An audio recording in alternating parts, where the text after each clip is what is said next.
La mitad de los hogares de la Argentina con chicos es pobre, un dato absolutamente alarmante que nos preocupa, por eso vamos a hablar ahora de este tema. Exactamente, aquí está con nosotros Sebastián Weisgras, él es especialista en inclusión social y monitoreo de UNICEF. Bienvenido, Sebastián. Bienvenido. Y Esteban Lafuente, nuestro compañero que está aquí con nosotros. Bueno, bienvenidos. ¿Cómo Muchas va? gracias. Bueno, Muchas el gracias. título es este, el que acabo de dar. El título va Es muy tremendo. bien. Es un título duro. Es un título duro que nos marca la realidad que tenemos hoy en Argentina y pensar cómo mejorar la medición y qué políticas después son necesarias para bajar estos índices. Vamos a contar algunos de los datos y cuáles son los resultados para apoyarnos sobre eso, para hablar de este tema. Como bien decías, Diego, ¿no? El 47,7% según el estudio que presentaron es el porcentaje de aquellos que están de hogares con chicos, con niños y adolescentes, que es la categoría que usan en el estudio de INDEC, que sufren pobreza, que es un dato alto comparado con ese 30% que informó últimamente el INDEC, que Sí, hay claro. la línea de pobreza, y que hablamos de 17 puntos por encima, ¿no? Uno de cada dos, la mitad de los hogares, que habla un poco de la gravedad de la situación social.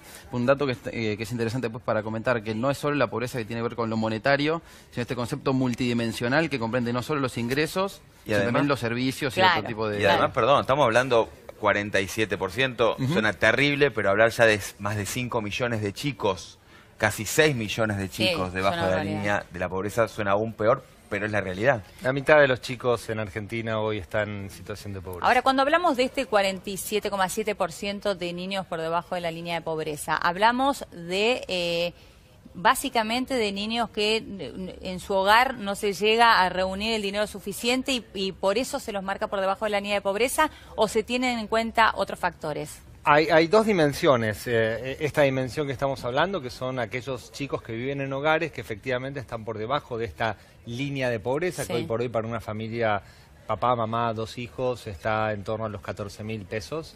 Con lo cual, cualquier chico que reside en una familia que está por debajo de este umbral, hoy es considerado pobre. La peor situación en realidad se da con los chicos que están en la indigencia, es decir, en la pobreza extrema, que no llegan a cubrir una canasta básica nutricional de alimentos, Bien. que está en torno a los 6.000, 7.000 pesos. Y ahí es donde están las mayores preocupaciones.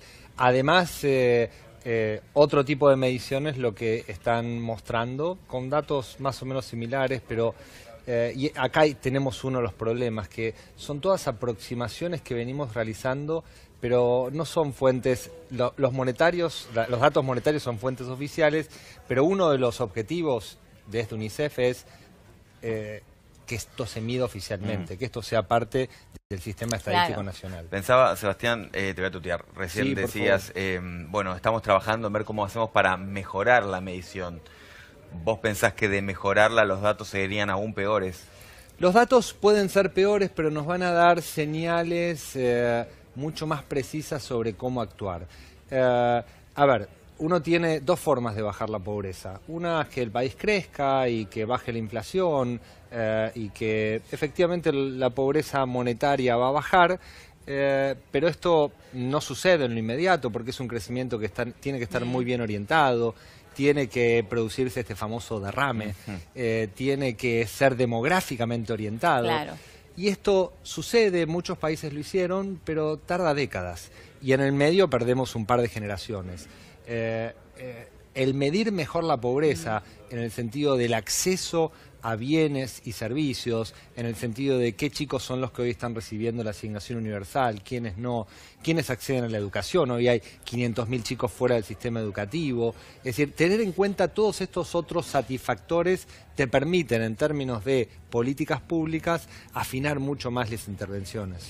En cuanto a ayuda, justamente mencionaste recién la AUH, la Asignación Universal por Hijo, ¿en cuánto ayuda realmente la AUH y crees que cuál es el tiempo que sería prudente en realidad que alguien tenga una AUH para después salir de eso? Porque no vivir siempre con una AUH no es ideal para nadie, ¿no? En el contexto actual, a ver, primer parte, la AUH tiene un impacto positivo, tiene Sí. un impacto positivo en términos de reducir la indigencia. A ver, la AUH lo que hace es sacar a los chicos de la indigencia y ponerlos en la pobreza. ¿Sí? Claro. ¿Por qué? Porque todavía es una asignación muy bajita. Claro. Estamos hablando de 1.200 pesos. 1.400 1.400 pesos. El nuevo, efectivamente. Entonces, y tiene algún buen impacto en salud, los chicos que reciben AUH, las evaluaciones de impacto que hicimos, reciben medicamentos de forma gratuita, cosa que los que no tienen AUH obviamente acceden por el mercado. El problema está con la educación. La AUH no termina de... la AUH, como saben, tiene una condición, una corresponsabilidad. Una condición, sí. El problema es que la corresponsabilidad, todos acordamos que los chicos tienen que estar en la escuela, pero la AUH no me termina de resolver el problema y hoy por hoy seguimos teniendo 500.000 chicos en la escuela. Es decir, de cada chico que entra al colegio, de cada corte que entra al colegio, termina el 25%. Pero los que sí tienen la AUH sí cumplen con la escolarización. Efectivamente, los que tienen la AUH y los que tienen la AUH y están dentro de la escuela, la AUH muestra que es buena en términos de retención, es buena en términos de mejorar la calidad educativa. Si uno quiere, pensando en promesas de campaña, si uno quiere reducir la indigencia hoy por hoy en Argentina, es decir, indigencia cero para niños y adolescentes, vos tenés que invertir bastante más en la asignación universal por hijo, mínimo un punto más del producto. Y mencionaste indigencia cero y no pobreza cero. Eso pasado a dinero, ¿tendría que ser una asignación de qué valor? Estarías casi más que duplicando el valor de la asignación universal por hijo. O sea, tener por lo menos 3.000 pesos. Claro. Quería preguntarte, hacías hincapié en la educación. Me equivoco si es fundamental, digamos, más allá, obviamente tienen que tener la panza llena los chicos, ¿no? Para ir a la escuela. Eso es insoslayable. Pero quiero decir, es el único modo de cortar esta espiral de pobreza, digamos, es el único modo de salir de ahí con educación.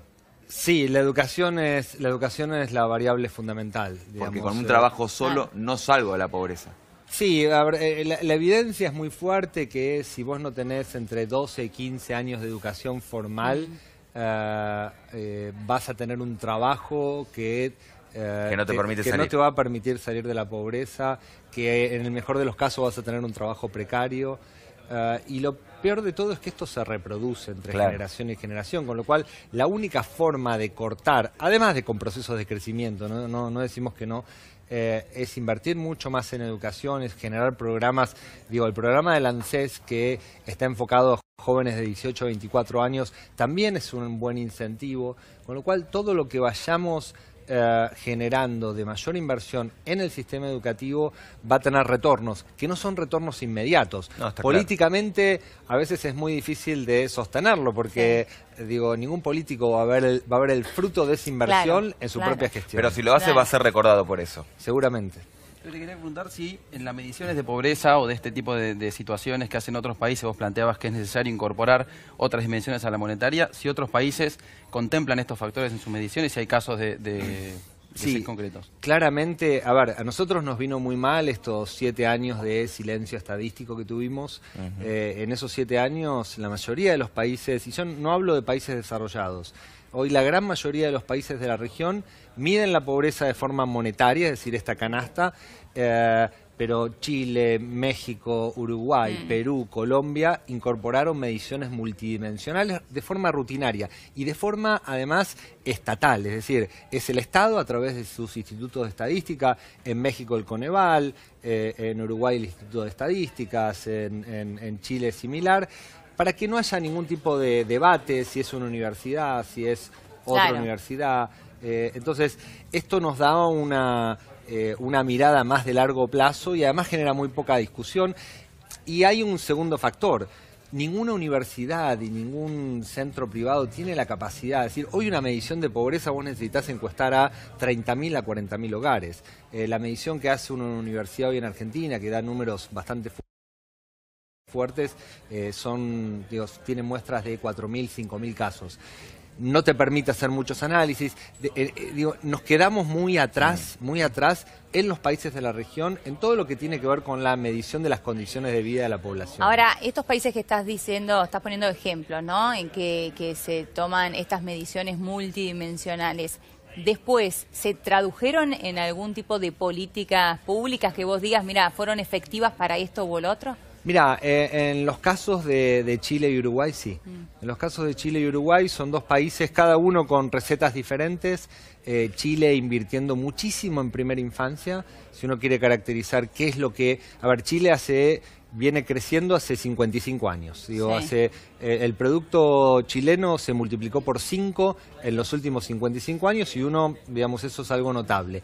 Pero adicionalmente lo que ha generado Chile es que todos los chicos de 0 a 9 años de edad tienen, por ejemplo, cobertura pública de servicios infantiles, jardines de cuidado, con una mirada nutricional muy fuerte. Y esto es una política clara de reducción de la pobreza. Vos lo que invertís en primera infancia, cada dólar que vos invertís en primera infancia tiene un retorno muy elevado. Pero es más que la escolaridad lo que me estás diciendo, porque aquí también tienen cobertura pública de escolaridad, en jardín. No. Tenemos cobertura de escolaridad en jardín si la podemos pagar. Hoy por hoy, para que te des una idea, solamente entre 0 y 4 años acceden a servicios de cuidado o jardines el 20% de la población. Y de ese 20% de la población, los que acceden son los que están en el quintil más alto, son aquellos que pueden recurrir al mercado. La oferta pública de servicios de cuidado y jardines de infantes es muy reducida y de muy baja calidad.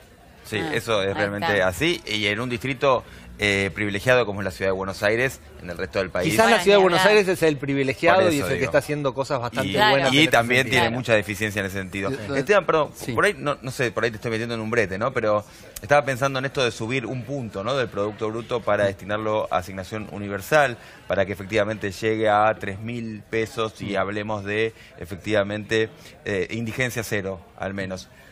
No sé si lo tenés estudiado, honestamente, no lo preparamos. ¿Es posible pensar en eso en la Argentina hoy? El problema es posible pensarlo, pero el tema es cómo se implementa, porque uno puede hablar de montos, alrededor de 50.000 millones de dólares, 60.000. Lo que pasa es que, o 6.000 millones de dólares. El tema es justamente de dónde financiarlo, de dónde obtener esos fondos, teniendo en cuenta que el déficit ahora estamos hablando de 3, 4 puntos. Entonces, por eso te pregunto. Es el problema de la manta corta, desde dónde se recorta, de dónde se obtienen esos fondos. Si uno dice, bueno, me endeudo para financiar un incremento. ¿Sería una buena, tomar deuda para eso? ¿Sería una buena deuda? A ver, entendemos y comparto plenamente que el escenario fiscal es complejo, pero sin lugar a dudas sería una de las mejores inversiones.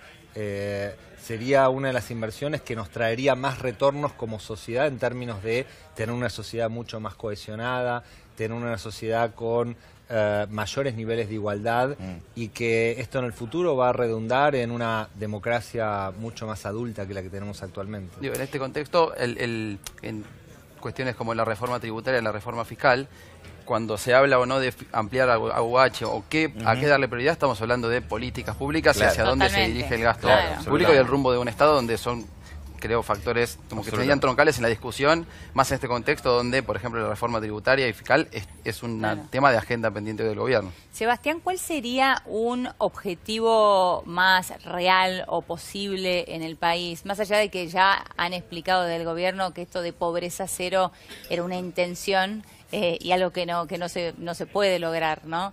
¿Cuál sería un porcentaje más real de logro? Mira, el gobierno acaba, digo, más allá de que entiendo, digamos, que eso fue más que todo un tema de campaña, el gobierno firmó un objetivo de desarrollo que firmaron todos los países del mundo de reducir la mitad de la pobreza, de esta indigencia, esta pobreza extrema al año 2030. Entendemos que ese es un objetivo bastante posible, deseable, etcétera, y hay un objetivo quizás de corto plazo, que en esto está trabajando tanto el ANSES como el Ministerio de Desarrollo Social. Nosotros estamos dando apoyo, que es uno de los la AUH es un gran programa, es un buen programa. Efectivamente uno quiere que haya menos chicos con AUH porque es que las familias mejoraron los ingresos, que los padres consiguieron trabajo, etcétera, etcétera. Pero por el momento, en ese sentido, es una buena red de contención social. El problema que tenemos es que hay aproximadamente 1,5 millones de chicos que son elegibles para cobrar la AUH, pero que todavía no la cobran. No la cobran porque viven en poblaciones muy aisladas, viven en áreas donde la información no les llega, no tienen registro de nacimiento, tienen el límite del 5.º hijo y el 6.º queda afuera. Convengamos que, ¿por qué la pobreza? ¿Por qué esto que decías del 30 al 47? Porque los hogares que están en situación de mayor vulnerabilidad tienen muchos más hijos. Y esto es un dato de la realidad. Y uno, además, tienen más hijos, pero yo les pongo el límite. Entonces, son todas medidas que el ANSES las está revisando. Obviamente estos programas como el Estado en tu barrio, etcétera, intentan ir a buscarlos, pero hay que mejorar algunos circuitos para poder incorporar más chicos y con eso también vamos a reducir la pobreza. Bueno, la verdad que nos quedaríamos horas hablando de esto porque lo hablamos y los números, bueno, lamentablemente no acompañan. Así que muchísimas gracias a ambos. Gracias, Sebastián. Gracias a ustedes. Gracias, y a disposición.